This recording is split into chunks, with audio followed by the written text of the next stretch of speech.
Բարեկամներ ողջույն, բարի գալուստ update լրատվական, առաջարկում եմ միասին թարմացնենք օրվա լրահոսը և ինչպես միշտ թողարկումը սկսենք պաշտոնական լրահոսից, տեղի ունեցել Հայաստանի և Վրաստանի վարչապետերի Նիկոլ Փաշինյանի և Իրակլի Կոբախիձեի հեռախոսազրույցը։ Զրուցակիցները քննարկել են Հայաստան-Վրաստան ռազմավարական հարաբերությունների օրակարգին, տարբեր ոլորտներում փոխգործակցության ընթացքին վերաբերող հարցեր։ Փաշինյանը անդրադարձել է Հայաստանում այս տարվա հոկտեմբերին կայանալիք կենսաբազմազանության մասին կոնվենցիայի կողմերի 17-րդ համաժողովի COP17-ի անցկացմանը և Իրակլի Կոբախիձեին հրավիրել է Հայաստան մասնակցելու COP17-ի շրջանակներում կայանալիք առաջնորդների գագաթնաժողովին։ Վրաստանի վարչապետը հրավերը ընդունել է սիրով։ Կանգիրավական հարցերին օրվա առաջին կեսին պարզ դարձավ, որ Հայաստան դաշինքի ղեկավար, Հանրապետության երկրորդ նախագահ Ռոբերտ Քոչարյանը դուրս է գրվել Գրիգոր Լուսավորիչ հիվանդանոցից և տեղափոխվել Երևան կենտրոն քրեակատարողական հիմնարկ։ Ռոբերտ Քոչարյանի նկատմամբ որպես խափանման միջոց կիրառվել է երկամսյա կալանքը։ Քոչարյանին մեղադրանք է ներկայացվել պաշտոնեական լիազորությունների չարաշահման, առանձնապես խոշոր չափերի փողերի լվացման և առանձնապես խոշոր չափերի կաշառք ստանալու համար։ Նույն գործով կալանավորվել է նաև նրա ավագ որդին Սեդրակ Քոչարյանը, այդ գործի շրջանակներում էլ Սերժ Սարգսյանի նկատմամբ դատարանը կիրառել է բացակայելու արգելք խափանման միջոցը։ Գործով անցնում են նաև այլ անձինք։ Գնանք ազգային ժողով։ Ազգային ժողովում իր ելույթի ընթացքում քաղաքացիական պայմանագիր կուսակցության պատգամավոր Սասուն Միքայելյանը անդրադարձել է Ռոբերտ Քոչարյանի իշխանության գալու հանգամանքներին, ներկայացրել իր խոսքով սպարապետ Վազգեն Սարգսյանի պատմածը և խոսել 1999 թվականի հոկտեմբերի 27-ի ահաբեկչության մասին։ Միքայելյանը պնդել է, որ այդ իրադարձություններից հետո երկրում ձևավորվել էր մի իրավիճակ, երբ իր բնորոշմամբ մեջբերեմ ցարի բոգ էր դարձել Ռոբերտ Քոչարյանը։ Պատգամավորը նաև հայտարարել է, որ հոկտեմբերի 27-ի սպանությունները քաղաքական բնույթ են ունեցել։ Ինչ է պատմել Սասուն Միքայելյանը Ռոբերտ Քոչարյանի իշխանության գալու և հոկտեմբերի 27-ի, ինչպես նաև մարտի 1-ի դեպքերի մասին, առաջարկում ենք դիտել առանց մեկնաբանության։ Ես ուզում եմ էսի բոլորս իմանանք, մարդիկան քաջատեղյակ չեն, թե Ռոբերտ Քոչարյանին ով է բերել Հայաստանի Հանրապետություն։ Բառացի ասում եմ սպարապետի խոսքերով, որ ինձ ասել, խոսացել ենք։ Լևոն Տեր-Պետրոսյանը ուղարկում է, ասել է գնա Ռոբերտ Քոչարյանին բեր։ Ասում է գնացի առաջ անգամ չեկավ, երկրորդ անգամ ասավ նորից պետք է բերես։ Բերեց և 97 թվականին գիտեք նշանակեց վարչապետ։ Եվ այդ ժամանակահատվածում երկուսը միացան իրար, Լևոն Տեր-Պետրոսյանին դուրս բերին խաղից։ Ես ուզում եմ խոսել նաև հոկտեմբերի 20, եթե ժամանակ մեջ տեղավորենք 27-ից և կանրադառնամ երկու բառով մարտի 1-ի դեպքերից կապված։ Հոկտեմբերի 27-ին առաջին դահլիճ էիզեր էր դասավորված, ուղղանկյունաձև, այնտեղ բեմներ։ Ուրեմն հոկտեմբերի 27-ին ժողովուրդ ջան, գնդակարվելը այս դահլիճում վերջին անգամ ասել եմ, մինչև հիմա արյան հոտ է գալիս, Մամիկոն ջան։ Գնդակարվել է ազգային ժողովի նախագահան, կառավարության նախագահան, վարչապետը և երկու փոխխոսնակները և 6 հոգի, 5 հոգի պատգամավորներ և պետական հայրեր։ Ինչ է կատարվել, ես ուզում եմ դուք խորապես իմանաք, թե ինչ է կատարվել մեր երկրում։ Գնդակարվել է կառավարության նախագահան, ազգային ժողովի նախագահան, երկու փոխխոսնակներին։ Միրոյանին առաջ աստիճաներ ես կողմից էր։ Աստիճաների վրա են խփել ու բոլորին կոնտրոլնի գլխից խփել են։ Կարեն Դեմիրճյանի կներեն ինձ իր հարազատները, ես գլխի տեղ է, ես մտել եմ բեմի վրա, մի թասի չափ սենց ուղեղ ու արուն էր թափած։ Կամ Վազգեն Սարգսյանի գլխին պրիգլադով խփել է։ Էդի ով կարա մոռանա։ Ինչի համար եմ այս ամենը ասում։ Ուրեմն ինչ է կատարվել ազգային ժողովի այդ ժամանակ։ Չկար նախագահան, չկար փոխխոսնակները, ազգային ժողովը չկար վարչապետ։ Մեր սահմանադրությամբ ոչ մի բան չէր գործում։ Ոչ ազգային ժողովն էր գործում, ոչ կառավարությունը։ Մնացել էր միակ ցարի բոգ Ռոբերտ Քոչարյան։ Մենակ ինքը կարար։ իր դեպքում կարար գործել։ Եթե մեկ փոխոսնակել կենթանի մնար, մեր համանդրությամբ ազգային ժողովը նիստ կհրավիրվեր, կընտրվեր բանին, կձևավորի նոր կառավարություն եւ պետությունը կգներ իր ուների մեջ։ Այսինքն սպանությունները եղել են քաղաքական։ Եվ ասեմ ավելին, 12-ից 11-ից 15 րոպե Նայիրի Հունանյան այդ ժամանակահատվածում Խոսրով Հարությունյանին ասում է գնալ ասա որ թե զոր չմտնեն ամեն ինչ տեղից ձև ա եղել։ Խոսրով Հարությունյան դուրս է գալիս լուսահոգի այդ ժամանակ արդեն Կարեն Դեմիրճյանի սենյակ սուպերով զանգում է, ում է զանգում։ Բնականաբար Ռոբերտ Քոչարյանն եւ ասում է ստեղից էս դեպք այլ է, որ հետագայում Ռոբերտ Քոչարյանը ասավ 3 ժամ հետո ես չեմ անում ինչ էր կատարում ազգային ժողովի դահլիճում, դրա համար չեմ գնացել։ Եվ պլյուս դրան ժողովուրդ ջան, այսօր եկել ենք մի տեսակ արդարացնում ենք Ապոլինի բռնում են սրան նրան, այն ժամանակ էլ օրինական գնդակարումին Հայաստանի Հանրապետության օրենսդիր մարմնում ամբողջ աշխարհի դեմ որ հազվագյուտ նման դեպքեր են աշխարհում, ոչ թե Հայաստանում։ Այս ելույթից հետո պատգամավոր Սասուն Միքայելյանը անդրադարձավ նաև մարտի 1-ի տխրահռչակ դեպքերին, հատկապես ուշագրավ է, երբ այդ ժամանակների իրադարձություններին անդրադառնում են մարդիկ, որոնք ոչ միայն քաղաքական դաշտում էին, այլև անձամբ ներգրաված էին հետընտրական զարգացումներին։ Կարծում եմ սա այդ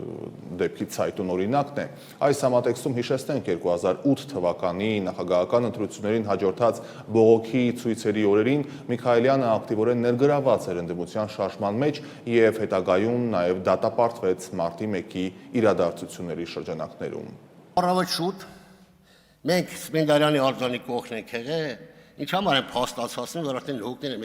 20 օրա ամեն մեկ ինչ գիտի ասում է, ինչ լսել է ասում է, հիմնավորում է։ Մենք Սպենդարյանի արձանի մոտ ենք եղել, մտան ոստիկանության աշխատողները շատ նորմալ ձևով տղեկ ջան խնդրում ենք դուրս եկեք։ Իսկ Թումայանի արձանի մոտից մտավ մի հատ հերեսակախումբ, սև ֆորմաներով, մասկեքով, ես հրամանատար եմ եղել, ես պինդ մարդ եմ, բայց ես մինչև այսօր չեմ կարող դա մոռանամ։ Իմ դեմ իմ ժողովրդին ջարդում են, այդ ղժոցը, այդ քաոսը իմ վրա ազդել է։ Ու ջարդելով ժողովրդին դուրս են անում, քնած ժողովրդին, ամեն ինչ են կողմցել Լևոն Տոր-Պետրոսյան գոռում էր, խնդրում եմ չգնաք ընթարման, խնդրում եմ չգնաք ընթարման։ Եվ ինչ եղավ հետագայում։ Ես չեմ եկենձի մեծաբանեմ, ինչ հոդվածներով եմ մեզ դատվել։ Ու իմ նման շատերը դրա համար եմ ասում։ 15 տարի պետական հեղաշրջում, 12 տարի զանգվածային անկարգություններ, 7 տարի զենք զինամթերք։ Զենք զինամթերքն էլ, այն մոտից զենք զինամթերք չեն անել, ժողովուրդ ջան։ Պրոստեն լճի մեջ որ քցին հանի մտամ։ Իմ մոտից ընդհանրապես զենք չեն անել, էդ էլ բռնարին խմբակային։ Այսինքն 34 տարի այդ 3 հոդվածով ես դատապարտվել եմ, 8 տարի ազատազրկում եմ տվել, 3 տարի 3 ամիս 15 օր մնացել եմ կար, ամենաերկար քաղաքաբանտարկներից ես եմ մնացել, որտեղ ընդ ուրիշ խնդիր կար իմ հետ կապված, ուզում իրենց անին, որ ես ջարդվի, ես ասի ձազա պամագի։ Վերջացնեմ, հետագայում ես էլի ելք տամ, բայց այդ ժամանակահատվածում 3 տարի, ասի ինչքան եմ տվել, տարի կես մնացել եմ ազգային անվտանգության նկողում, ավելի գրական ասած KGB-ի պատվալում։ Եվ դրանից հետո բերել են ՑԲ հիվանդանոց։ Սասուն Միքայելյանի աղբակահարույց հայտարարություններին ընդդիմադիր պատգամավորները ազգային ժողովի ամբիոնից իհարկե հակադարձեցին։ Հայաստան խմբակցության պատգամավոր Աննա Գրիգորյանը հայտարարեց, որ իշխանությունը Հայաստանին նոր զիջումների է տանում, իսկ այդ ֆոնին ընդդիմադիրների մեկուսացումը նրա գնահատմամբ պատահական չէ։ Գրիգորյանի խոսքով իշխանության գործողություններն ու ընդդիմության նկատմամբ իրականացվող քայլերը պետք է դիտարկվի մեկ ընդհանուր համատեքստում։ Սիրելի հայրենակիցներ, իմ գործընկերներն այսօր խոսեցին այն մասին, որ նախագահ Քոչարյանը կալանավորված է, նրա որդին կալանավորված է, եւ այսպես մասշտաբային հերթական քաղաքական տերորն է իրականացվում, այս անգամ արդեն Հայաստան Դաշնքի առաջնորդի եւ նրա ընտանիքի անդամների նկատմամբ։ Եվ այդ ֆոնին Սասուն Միքայելյանը գալիս է ամբիոնին ելույթ է ունենում, իմիջիալից այլ պետք է հասկանալ, թե ինչպես է ելույթ ունենում այն պարագայում, երբ գրանցված չէր, սա շատ հետաքրքիր դրվագ է, սրանից հետո մենք էլ օգտվենք նման հետաքրքիր երևույթներից։ Բայց ինչևէ դա չի հարցը։ Պարոն Միքայելյան, դուք խոսեցիք հոկտեմբերի 27-ին։ Միգուցե տեղյակ չեք, բայց ասեմ, որ նախագահ Քոչարյանը այս բանին կալանավորված չէ հոկտեմբեր 27-ի իրադարձությունների համար։ Ես վստահ եմ, որ դուք դրա մասին պետք է իմանայիք, բայց եկել եք այստեղ մի ամբողջ նարատիվներ եք կառուցում մեր երկրում տեղի ունեցած ողբերգությունները նկարագրելով, այո, դա մեր պատմության ամենասև էջերից մեկն է, մեծագույն ողբերգություն է տեղի ունեցել, եւ դա հիմա, որ եկել նկարագրում եք, այդ շղթան բերում եք հասցնում որտեղ։ Դուք հասկանում եք, պարոն Միքայելյան, մի ընդհատեք, պարոն Միքայելյան, մի ընդհատեք։ 8 տարի իշխանության եղած մարդիկ նման հարցադրումներով չեն խոսում, պատասխաններով են խոսում, ոչ թե հարցադրումներով։ Դուք եկել եք ում եք ինչ հարցնում։ Պարոն Անդրանիկ Քոչարյանն էլ ինձ ընդմիջման ժամանակ ասում է, որտեղ է այն ձայնագրությունը, պարոն Քոչարյան, ասում է Աննա, որտեղ է այս ձայնագրությունը, պարոն Քոչարյան։ Իմ ազգանունը Գրիգորյանն է, Վարդապետյան չի։ 8 տարի հնարավորություն ունեցել եք Վարդապետյան Աննային հարցեր տալու, պատասխան ստացել եք, որ պատասխան չեք ստացել, եկել եք ինչ հարցադրումներ եք այստեղ հնչեցնում։ Ես վստահ եմ, որ դուք պետք է կարևորեք ձեր կարգավիճակը, ձեր համապատասխան հանձնաժողովի ղեկավար լինելու հանգամանքը, բայց լավ, դա էլ երկրորդական։ Պարոն Միքայելյան, ինչպես ասացի, իսկապես մեր պատմության ամենասև էջերից մեկն է եղել։ Եվ հոկտեմբերի 27-ից հետո նախագահ Քոչարյանի առաջարկով վարչապետ է նշանակում, ես խնդրում եմ ապահովել լռությունը։ Հոկտեմբերի 27-ից հետո վարչապետ է նշանակվում նախագահ Քոչարյանի առաջարկով Արամ Սարգսյանը։ Պատահական մարդ չէր Արամ Սարգսյանը, Վազգեն Սարգսյանի եղբայրն էր։ Եվ դա ինչ նպատակ ուներ։ Քաղաքական ժեստ էր, որպիսի այն մարդը, ով ամենաշատը պետք է հետաքրքրված լիներ նման ողբերգության բացահայտմամբ, իրականում տեղ չթողներ կասկածի, որ կբացահայտվի։ Այն ժամանակ դատախազովա նշանակվում Գագիկ Ջահանգիրյանը, այդ հարցադրումները ինձ տալու փոխարեն Գագիկ Ջահանգիրյանին տվեք, Բորիս Նազարյանին տվեք։ Ընդհանուր առմամբ ողբերգությունից հետո կարևորագույն պաշտոններին նշանակվում են մարդիկ, ովքեր ոչ թե Ռոբերտ Քոչարյանի մարդիկ էին, ովքեր պետքա պարտակեին, այլ մարդիկ էին, ովքեր ուղիղ հետաքրքրվածություն ունեին ողբերգության բացահայտման մեջ։ Եվ եղավ այն ինչ եղավ, Նայիրի Հունանյանն այսօր ԱԱԾ պատվալում է։ Եթե նոր բան կար բացահայտելու, բա ինչ էիք անում այսքան ամբողջ ժամանակահատվածում, ու հիմա գալ մի ամբողջ ելույթ կառուցել, տպավորություն թողնելով, որ հենց այդ ողբերգության համար է հիմա նախագահ Քոչարյանը կալանավորված չէ, դուք ձեզ համար ուղղակի եզակի այսպես քարտ կլիներ ձեր ձեռքին, եթե դուք կարողանայիք նման այդ առիթով ինչ-որ բան գտնեիք, որ նախագահ Քոչարյանին կալանավորեք, այդպես չի։ Ձեր անմիջական մտերիմ մարդիկ նշանակվել են ամենապատասխանատու պաշտոններին, որպեսզի կարողանան բացահայտել գործը, եւ գործը բացահայտված այնքանով, որքանով այս բան բացահայտված է։ Եվ շարունակելով թեման, Քոչարյանների ընտանիքի հասցեին նոր կոշտ հայտարարություններ է արել վարչապետ Նիկոլ Փաշինյանը լրագրողների հետ զրույցում։ Այս անգամ նրա քննադատության թիրախում ոչ միայն նախկին իշխանության ներկայացուցիչներն էին, այլև վարչապետի պնդմամբ նրանց կապերը դատաիրավական համակարգի հետ։ Փաշինյանը հայտարարում է, որ Քոչարյանա-սերժական մաֆիան ունեցել է եւ դեռևս ունի իր շոշափուկները Հայաստանի դատաիրավական համակարգում։ Նա նաեւ անդրադարձավ Ռոբերտ Քոչարյանի ընտանիքին, Սերժ Սարգսյանին ու Գագիկ Ծառուկյանին, հարց բարձրացնելով նրանց ունեցվածքի ծագման եւ նախկին իշխանությունների թողած ժառանգության մասին։ Վարչապետը նաեւ հայտարարեց, որ նախկին իշխանությունների ներկայացուցիչները պետք է ապրեն թոշակով։ Ինչ այլ հայտարարություններ են հնչել, առաջարկում եմ դիտել տեսանյութում։ Ինձ համար ամենամեծ դժվարությունը եղել է այն, որ մարդիկ ինձ առաջ հարց են դնում, ասում են կոռուպցիոներները, թալանածները երկիրը ինչի պատասխանատվություն չեն կրում։ Եվ ես մարդկանց մինչ բացատրում եմ, ասում եմ, գիտեք, դատական, իրավական համակարգը, չգիտեմ ես, չգիտեմ են, օրենսգրքից ինչ հոդվածի երկրորդ պարբերության 6-րդ տողում sense բանա գրած, մարդիկ ասում են ձեռ ես առնում մեզ ոնց որ։ Եվ այդ հարցը այնքան է սրվել քարոզարշավի ընթացքում, որ ես ստիպված եմ եղել եզրափակիչ մեր հանրահավաքը 35-40 հազար մարդու ներկայությամբ դա ձևակերպել որպես օրակարգ եւ մարդկանց էլ ասել են, «Էսա գնացեք, սրա օգտին քվեարկեք»։ Իրավապահ համակարգը, ել եմ ասում, անկախ է ումից, իրավապահ համակարգը կարա անկախ լինի կառավարությունից եւ անկախ է ազգային ժողովից, բայց պետությունից ու ժողովրդից չի կարա անկախ լինի։ Եվ պետքա պետության եւ ժողովրդի շահերին ծառայի։ Եվ պետքա ծառայի։ Ձեզ համար նորմալ է, որ մարդ կարա գա երկրի ղեկավարի պաշտոնում 10 տարի աշխատի եւ դառնա միլիոնատեր դոլարային, ձեզ համար դա նորմալ է։ Ասեք, որ նորմալ է ձեզ համար։ Ասեք, որ նորմալ է։ Գրեք, բարձրաձայնեք, մի բան արեք, այսինքն դրանով ինչ անում եք, բայց այդ նյուանսն է բաստողեք, գրեք ձեր լրատվամիջոցներում, որ այո, ինչպես են ազնիվ վաստակը Ռոբերտ Քոչարյանի, չէ՞ որ նրանք Հենրի Ֆորդից էլ տաղանդավոր բիզնեսմեն, նույնիսկ Հենրի Ֆորդը ասում էր, ինձ մի հարցրեք առաջին 1 միլիոնը որտեղից մնացածի հաշվետվությունը ես ձեզ կտամ, այս մեր սուպեր բիզնեսմեններն ասում են մեզ մի հարցրեք։ Դա նորմալ է։ Եթե նորմալ է, բայց խի միլիոնատեր չեմ ժողովուրդ։ Այ եկեք հիմա անդրադառնանք այն, որ գրում էիք, որ չգիտեմ, կամ կներեք, ով որ գրում էր, որ ես Ֆրանսիայում առանձնատուն ունեմ, որ Աննան Կանադայում առանձնատուն ունի, որ չգիտեմ որտեղ ինչ ունեմ, այդ ամեն ինչը գիտեք ինչի համար է։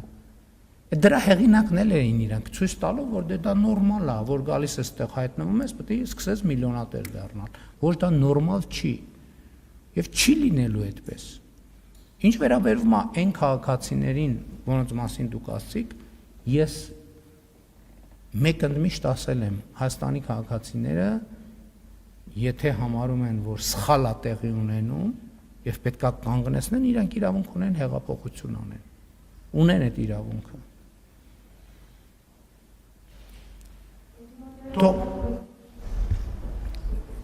Թող հանուն Ռոբերտ Քոչարյանի ունեցվածքի, Գագիկ Ծառուկյանի եւ մյուսների Կալուգացի օլիգարխի եւ Սերժ Սարգսյանի վաստակած ազնիվ վաստակի համար Հայաստանի Հանրապետության քաղաքացիները, եթե համարում են, որ պետք է պաշտպանեն նրանց ազնիվ վաստակը, թող դուրս գան փողոցներ եւ պաշտպանեն ամենայն հարգանքով եւ լրջությամբ եմ ասում, մեզ էլ հեղափոխությամբ հեռացնեն իշխանությունից, բերեն իրանց սիրելի եւ ազնվագույն Ռոբերտ Քոչարյանին, Սերժ Սարգսյանին, Սամվել Կարապետյանին, Գագիկ Ծառուկյանին, բերեն տեղավորեն այս կառավարման շենքերում, մեզ էլ թող տանեն Հանրապետության հրապարակում կախաղան անեն։ Նույն զրույցում վարչապետ Փաշինյանը անդրադարձավ կաթողիկոսի շուրջ ստեղծված իրավիճակին եւ հնարավոր նոր շարժման մասին իշխանության ունեցած տեղեկություններին։ Հայտնում է, որ տարբեր բնակավայրեր, հոգևոր եւ քաղաքական խմբեր են ուղղորդվել, բարձելու թե արդյոք հնարավոր է 2024 թվականի գործընթացների նմանությամբ հասարակական քաղաքական շարժում նախաձեռնել թե ոչ։ Փաշինյանը այդ գործողությունները անվանել է իրավիճակի զոնդաժ, մեջբերեմ իր խոսքը, եւ նշել, որ խմբերը իր տեղեկություններով փորձում են հասկանալ հասարակության հնարավոր արձագանքները։ Փաշինյանը սակայն չի մանրամասնել, թե կոնկրետ որ բնակավայրերի եւ ինչ խմբերի մասին է խոսքը։ Եվ թեմայից շատ չհեռանալով, վարչապետ Փաշինյանի վերջին հայտարարություններից հետո կարծես ուշագրավ հանգամանքներ են ի հայտ գալիս։ Պարզվում է, իշխանության ներսում տեղեկության արտահոսքի խնդիր կա։ Դեպի դա նկատելի էր վաղուց, բայց Փաշինյանը հայտարարում է, որ իրավապահ համակարգի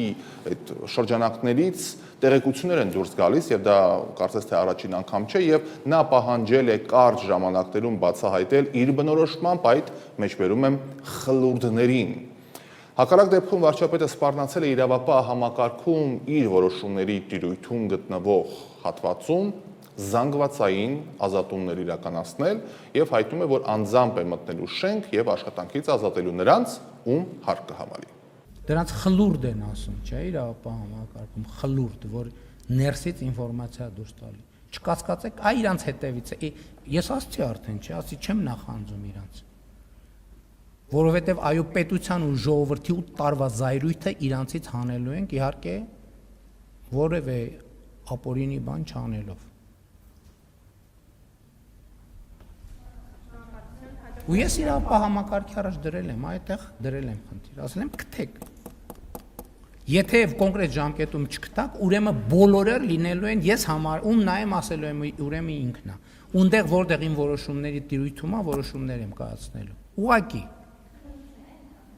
չգիտեմ ինչ ընթանում, ինչ է տակրում, ինձ պետք են անուններ եւ ապացույցներ։ Եթե այդ անուններն ու ապացույցները չեղավ,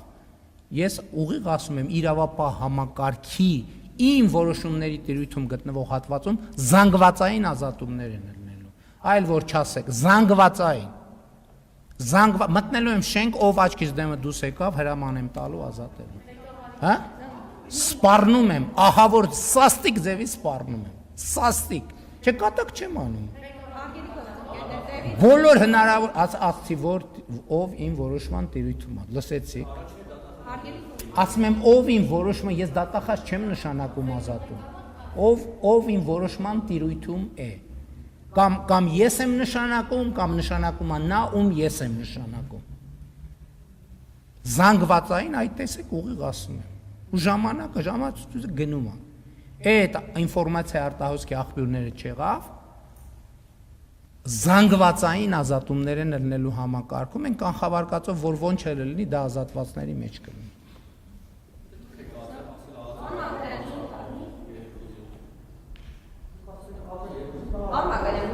Իմ թույլտվությամբ։ Առանց իմ թույլտվությամբ։ Շատ լավ, եղավ։ Համար մի նայողազարյան համեցեք, հագերի գործոքեներ Էմոցիա է, էքսպրեսիա է։ Գիրք։ Կրկոտ լրագրողներ են։ Ես կրկոտ հռետոր եմ, իրանք է կրկոտ լրագրողներ են։ Այլ թեմաների մասին խոսենք։ Հայաստանի արտգործնախարարությունը շնորհավորել է Մոլդովային անկախության օրվա կապակցությամբ։ Ջերմորեն շնորհավորում ենք Մոլդովայի կառավարությանը եւ բարեկամ ժողովրդին անկախության օրվա կապակցությամբ։ Հայաստանը ակնկալում է երկկողմ համագործակցության հետագա զարգացում եւ երկխոսության խորացում, փոխադարձ հետաքրքրություն ներկայացնող ոլորտներում, այդ թվում եվրոպական ավելի լայն համատեքստում, նշված է Հայաստանի Հանրապետության արտաքին գործերի նախարարության X-ի միկրոբլոգում։ Եվ տնտեսական մեկ լուր Հայաստանի Հանրապետության էկոնոմիկայի նախարարությունից հայտնում են, որ հաջորդ ամսվանից նախատեսվում է Հայաստանից Արաբական Միացյալ Էմիրություններ արտահանել շաբաթական մինչև 40 տոննա թարմ պտուղ բանջարեղեն, իդեպ ստորագրվել է նաև հուշագիր։ Հայաստանի Հանրապետության էկոնոմիկայի նախարար Գևորգ Պապոյանը ընդունել է Watermelon Ecosystem-ի հիմնադիր եւ գործադիր տնօրեն Օմար Մոհամմադ Համդան Աբդուլլա Ալ-Շամսիին։ Օմար Ամշանսին ներկայացրել է Արաբական Միացյալ Էմիրություններում հիմնադրված Watermelon Ecosystem հարթակը, իր գործունեությունը, որը միավորում է ռեստորաններ, սննդի մատակարարումներ, արտադրողներին եւ ֆերմերներին, առաջարկելով թվային գնումներ եւ մատակարարման շղթայի կառավարման լուծումներ։ Հանդիպան ընթացքում քննարկվել են համագործակցության եւ ներդրումային ծրագրերի իրականացման, հայկական արտադրանքի արտահանման հնարավորությունների ընդլայնման, ինչպես նաեւ հայկական արտադրողների Արաբական Միացյալ Էմիրությունների եւ այլ միջազգային շուկաների գնորդների ու դիստրիբյուտորների հետ կապերի հաստատման հնարավորությունները։ Եվ միջազգային լրահոսին ընդառաջ Ռուսաստանի Դաշնությունը եւ Հայաստանը փաստորեն շարունակում են երկխոսել որոշակի այսպես զոնդավորման տիրույթում։ Ռուսաստանի Դաշնությունը կարծում է, որ եղբայրական երկիր է Հայաստանը եւ հետևաբար Ռուսաստանը չի կարողանում անտարբեր մնալ այն ամենի հետ, ինչ տեղի է ունենում ներքաղաքական դաշտում։ Այս մասին ճեպազրույցում հայտնում է Ռուսաստանի Դաշնության արտաքին գործերի նախարարության ներկայացուցիչ Մարիա Զախարովան, անդրադառնալով Հայաստանում ընդդիմադիր քաղաքական ուժերի եւ գործիչների նկատմամբ հետապնդումների իրենց ձևակերպմամբ նոր ալիքին։ Վերջինս նշել է, որ շարունակվում է Ռուսաստանի հետ դաշնակցային հարաբերությունների պահպանումը ու ամրապնդմանը ուղղված քայլերի շարունակությունը։ Զախարովան հայտարարում է, որ հայկական իշխանությունների նոր իր ձևակերպմամբ այսպես կոչված ընկերները, ամենայն հավանականությամբ եվրոպական եւ արևմտյան ուժերի մասին է խոսում, շարունակում են աչք փակել ամեն ինչի վրա, ինչը ինչ որ կերպ նպաստում է Եվրոմիության նպատակների ձեռքբերմանը։ Դե ինչ, այս պահին հերթը միջազգային լրահոսինն է, որը կներկայացնենք տեսաշարով։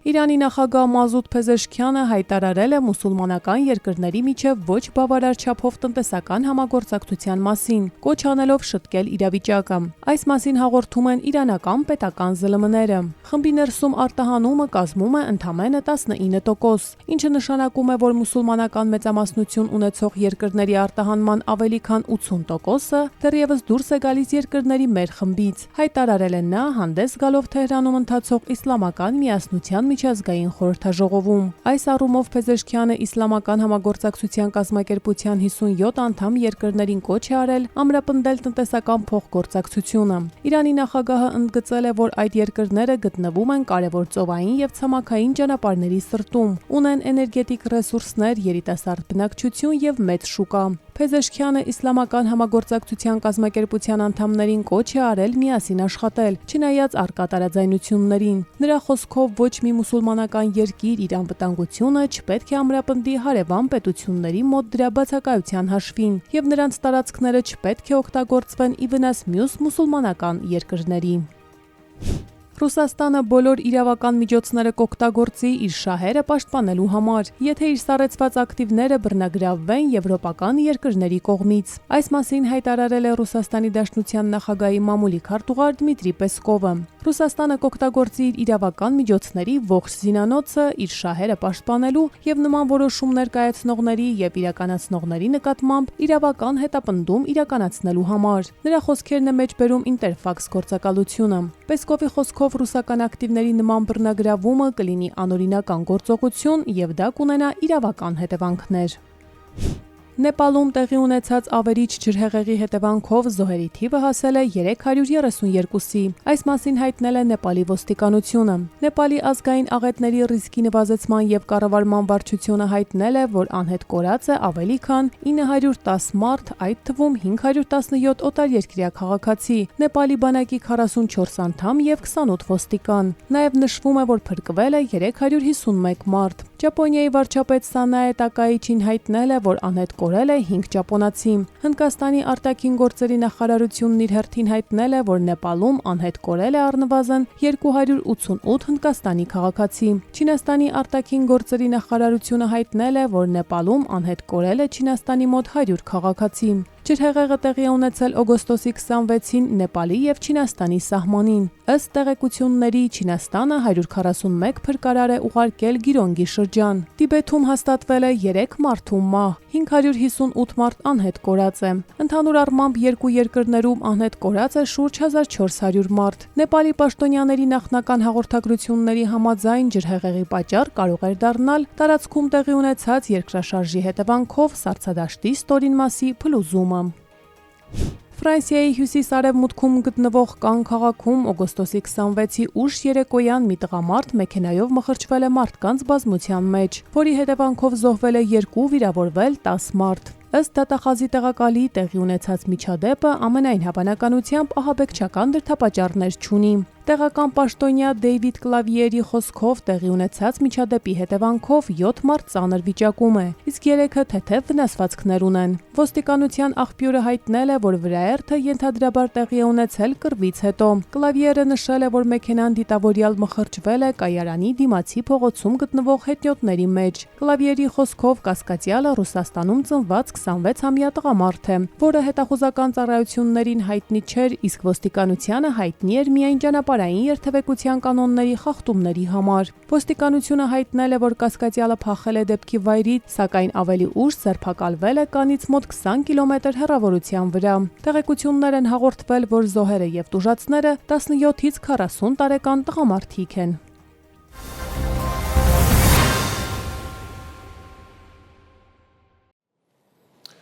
Շարունակում ենք թողարկումը Երևանյան երթևեկության կազմակերպման մասին մեկ լուր են հայտնում քաղաքապետարանից։ Այսպիսով, մայրաքաղաքում տրանսպորտային հոսքերի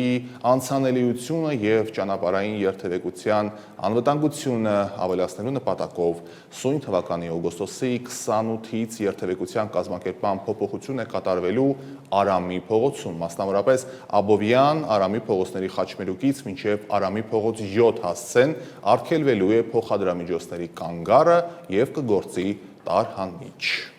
Այսօր զգուշացեք, հարգելի վարորդներ։